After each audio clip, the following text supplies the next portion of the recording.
Assalamualaikum warahmatullahi wabarakatuh. Sebelumnya izin memperkenalkan diri. Nama saya Laila Maulida Ma'ruf, NPM 093, perwakilan dari kelompok 8 sebagai moderator. Kelompok 8 di sini akan memaparkan materi mengenai budaya pendidikan dan budaya organisasi serta jaringan komunikasi dalam pendidikan. Sebelum memaparkan materinya, izinkan saya memperkenalkan anggota kelompok saya. Yang pertama ada Hanifah Rohana dengan NPM 076, yang kedua ada Hermalia Putri dengan NPM 128, yang ketiga ada Marcella Silviana Putri dengan NPM 027, yang terakhir ada Windy Afriati dengan NPM 116.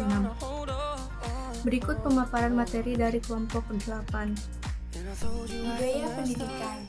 Pengertian dari budaya berasal dari bahasa Sanskerta dari kata budaya yang merupakan bentuk jamak dari kata budi yang artinya adalah akal atau segala sesuatu yang berkaitan dengan akal pikiran, nilai-nilai, dan sikap mental.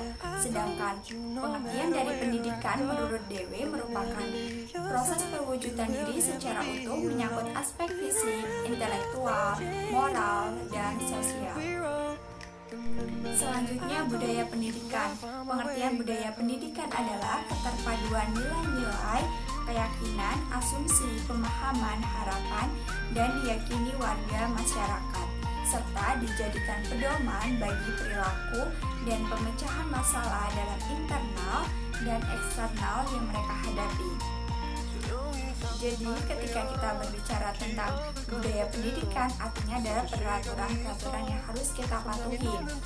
Sebagai contoh, salah satunya yaitu kita sebagai mahasiswa di masa pandemi saat ini ada peraturan yang harus tetap kita patuhi, seperti mengikuti kelas yang sedang berlangsung, tidak boleh terlambat atau bisa disesuaikan dengan kontrak perkuliahan di setiap pengajarnya, mempersiapkan segala sesuatu yang digunakan dalam proses pembelajaran dari ini, dan tetap berpakaian rapi dan sopan.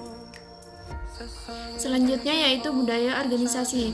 Menurut Sharpin, budaya organisasi merupakan suatu sistem nilai, kepercayaan, dan kebiasaan dalam suatu organisasi yang saling berinteraksi dengan struktur sistem formalnya untuk menghasilkan norma-norma perilaku organisasi.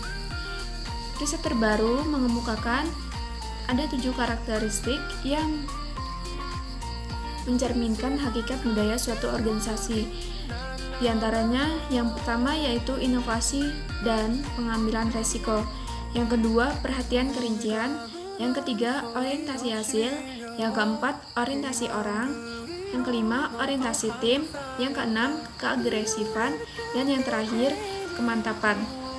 Tiap karakteristik ini berlangsung pada kontinum dari rendah ke tinggi.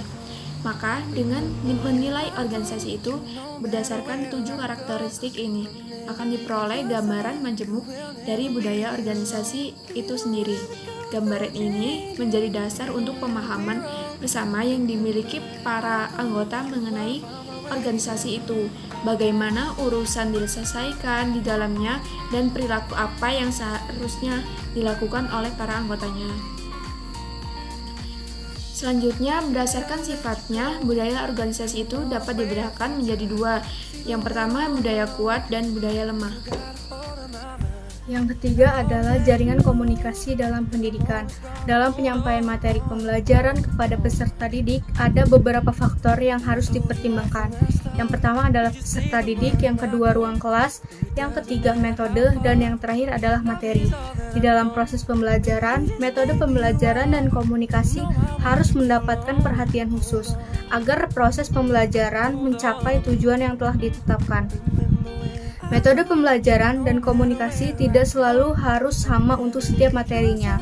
Proses komunikasi dalam menyampaikan suatu tujuan lebih daripada sekedar menyalurkan pikiran-pikiran atau gagasan-gagasan dan maksud-maksud secara lisan atau tertulis. Komunikasi secara lisan pada umumnya lebih mendatangkan hasil dan pengertian yang lebih jelas daripada secara tertulis. Garis-garis komunikasi hendaknya dibuat sependek dan selangsung mungkin. Strategi untuk meningkatkan efektivitas dalam komunikasi pendidikan yaitu Ada yang pertama, mengenali sasaran komunikasi, yang kedua, pemilihan media komunikasi, yang ketiga, pengkajian tujuan pesan komunikasi, dan yang terakhir, peranan komunikator dalam komunikasi, yakni ada pada daya tarik dan kreativitas.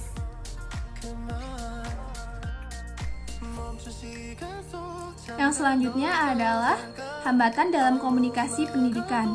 Hambatan komunikasi biasa dimaknai dengan gangguan atau noise dalam komunikasi.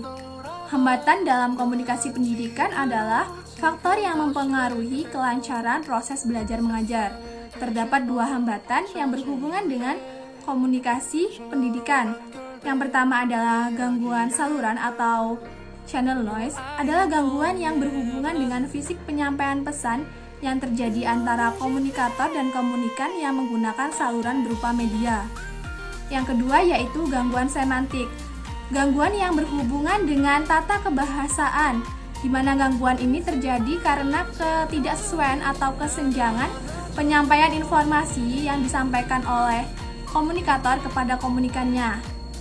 Nah, demikian itu adalah dua hambatan yang mempengaruhi proses dalam pendidikan. Terima kasih.